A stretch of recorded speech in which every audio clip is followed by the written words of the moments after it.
Thursday, June 9th. Everyone assumes that Carly and Valentine are just falling back into their old, complicated romantic patterns. Most viewers believe that Sonny is simply reacting out of his usual possessive, territorial jealousy when he warns Carly to stay away.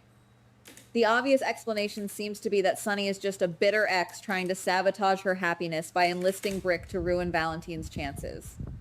People think Carly is just blindly following her heart, ignoring Sonny's warnings because she wants a happily ever after with the man she hid in her attic for months. On the surface, it looks like a classic soap opera love triangle fueled by mob bravado and lingering feelings, with Carly acting as the naive damsel caught in the crossfire of two powerful men. But what if we're looking at this the wrong way? What if that wasn't the real reason for the kiss at all? There is a growing behind-the-scenes possibility that Valentine is actively weaponizing Carly's emotions to execute a deeply hidden agenda. Sonny does not just suspect Valentine is up to his old tricks. He believes Valentine is using Carly as a human shield for a secret operation. But here is where the speculation gets wild. What if Carly is not the victim here? What if she is completely ignoring Sonny's warnings, not because she is blinded by love, but because she believes Valentine is her only key to permanently taking down Jack Brennan? Carly might be playing a dangerous game of mutual manipulation, risking her already fractured relationship with Sonny to use Valentine as a weapon against Brennan. Something about this feels hidden, and if you ask me, Carly is walking into a trap she cannot charm her way out of, and the collateral damage to her dynamic with Sonny might be permanent. This brings us to another piece of unconfirmed information that has been floating around the rumor mill. We all know Curtis is backed into a terrifying corner, facing a plea deal that would send him to Pentonville for a short stint. The general consensus is that Curtis just has terrible luck and made some bad choices regarding the hit-and-run framing. But there may be more going on here. The insider buzz suggests that Jack Brennan has orchestrated this entire legal nightmare to force Curtis into a no-win scenario. Brennan might be pulling the strings behind the scenes, forcing Curtis to choose between a short prison sentence or facing a massive conspiracy that could strip him of his club, his freedom, and his family.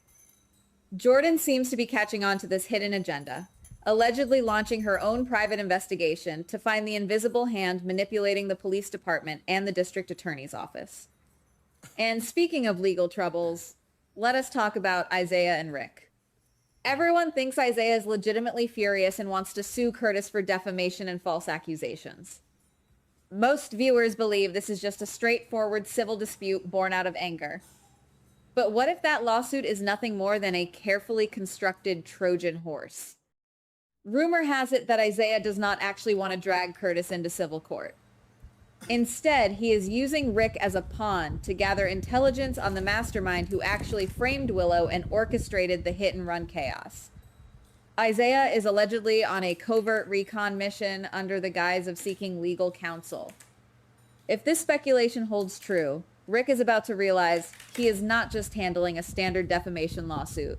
He is being dragged, kicking and screaming, into a massive, deadly conspiracy that dwarfs his usual courtroom drama.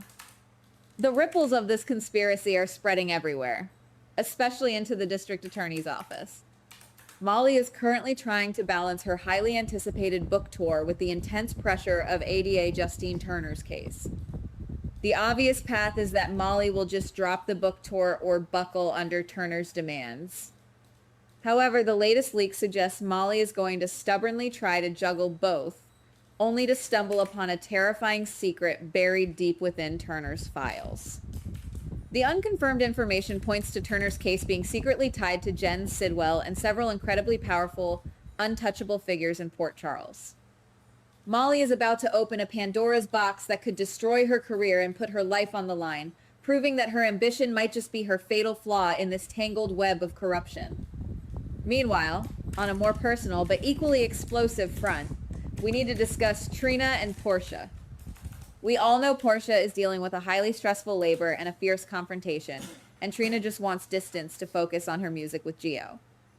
Their upcoming meeting is expected to be just an awkward mother-daughter clash.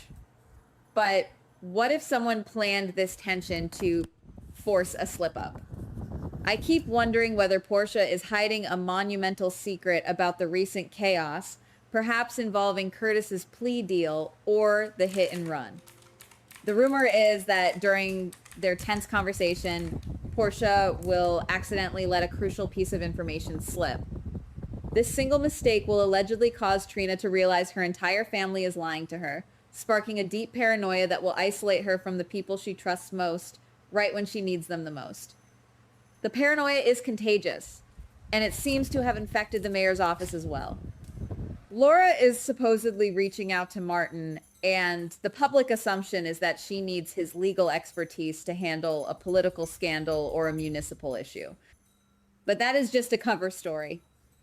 The insider buzz is that Laura is secretly tasking Martin with a highly classified, off-the-books investigation into the puppet master who has been manipulating Port Charles. Laura suspects that someone is orchestrating the chaos surrounding Sidwell, Cullum, and the WSB. Her secret investigation is heavily rumored to lead straight to Jack Brennan's doorstep, or perhaps to an even darker, more dangerous entity operating in the shadows, proving that even the mayor is not safe from the invisible hands choking the city. Now, let us connect this to the most sensitive secret currently buried in Port Charles. Lucas has just learned about the saline in Britt's syringe and the fake Huntington's disease diagnosis. He is furious and grieving the lost time. The obvious assumption is that he will simply confide in Elizabeth about Britt and the tragic death of Marco Rios, seeking comfort from an old friend. But there is a much deeper layer here. Lucas is allegedly starting to suspect that his own niece, Jocelyn, is hiding far more sinister secrets than she has admitted regarding her deal with the WSB. He is putting the pieces together, realizing that the cover-up of Ross Cullum's crimes and Cassius Phaeton's scapegoating is just the tip of the iceberg, and Jocelyn is drowning in WSB corruption. As Lucas vents his frustrations and theories to Elizabeth, the rumor mill suggests that Elizabeth will be the first one to truly grasp the sheer scale of the danger they are in. Elizabeth is highly observant, and as she listens to Lucas detail Jocelyn's WSB connections, the fake diagnoses, and Marco's murder, she will realize that Lucas is dangerously close to uncovering a truth that powerful people have killed to protect. Elizabeth will recognize that by merely possessing this knowledge, both she and Lucas have unwittingly painted massive targets on their own backs. They are stepping into a territory where questions are answered with bullets, and curiosity is a fatal disease. This massive web of secrets leaves us with several chilling possibilities about what is truly happening behind closed doors. We have to look at this from multiple angles because the truth is deliberately being obscured. That's one possibility. Jack Brennan is the ultimate puppet master. In this scenario, Brennan is orchestrating everything from Curtis's plea deal to Valentine's manipulation of Carly. He is using his WSB connections and underworld influence to control the board, ensuring that everyone in Port Charles is too busy fighting their own legal and personal battles to notice he is consolidating absolute power. He is the one feeding Turner her cases and keeping Sidwell in check, playing God with the lives of everyone in town. But another theory is that Jen Sidwell is actually the one pulling Brennan's strings. What if we have severely underestimated Sidwell's reach? In this second scenario, Sidwell's supposed revenge traps and chaotic appearances at Willow's house are nothing but calculated distractions. He might be the one blackmailing powerful figures, using the Turner case and Molly's investigations to smoke out his enemies while he secretly funds Brennan's operations. This would mean that Sonny's plan to kill Sidwell is walking right into a masterfully designed ambush, and Sidwell is using the entire police force as his personal security detail, laughing as Port Charles tears itself apart from the inside out. Then there is a third, highly disturbing possibility. What if the real manipulator is not Brennan or Sidwell, but WSB Director Z? Think about it. Z has just secretly recruited the presumed dead Cassius Phaeton. He made a shady deal with Jocelyn to cover up Cullum's crimes. In this scenario, Z is intentionally destabilizing Port Charles to test Jocelyn's loyalty and ruthlessness. He is allowing the hit-and-run framing, the mob wars, and the legal chaos to flourish so he can step in and absorb the city's criminal infrastructure into the WSB's Black Ops division. Z is playing a global game, and the residents of Port Charles are nothing more than expendable pawns on his chessboard, ready to be sacrificed for the greater good of the agency. Yet, out of all these whispers, there is one theory that is gaining terrifying momentum.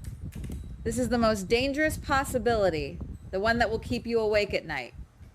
What if Z is actively monitoring Lucas and Elizabeth's conversations?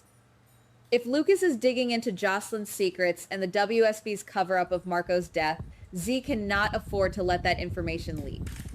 The haunting speculation is that Z will dispatch an assassination squad to eliminate both Lucas and Elizabeth to protect Jocelyn's career and the WSB's integrity.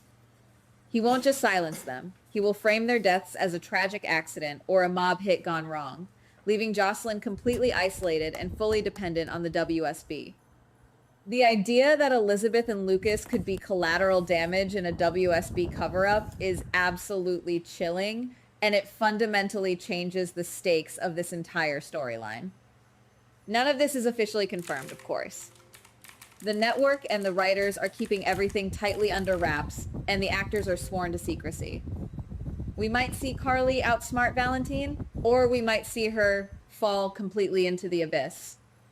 Lucas and Elizabeth might realize the danger and back off, or they might walk blindly into Z's crosshairs. All I know is that the official narrative we are being fed on screen is only a fraction of the truth. There are hidden agendas, silent manipulations, and deadly secrets lurking just out of frame. Could these rumors be the exact blueprint of what is to come? Could they be a deliberate misdirection leaked by the studio to keep us guessing? Either way, you have to admit, something about this feels completely hidden. Watch closely, because there is definitely more going on here, and the real story has yet to be told. Goodbye. Please like, subscribe, and comment on the GH Spoilers Daily channel.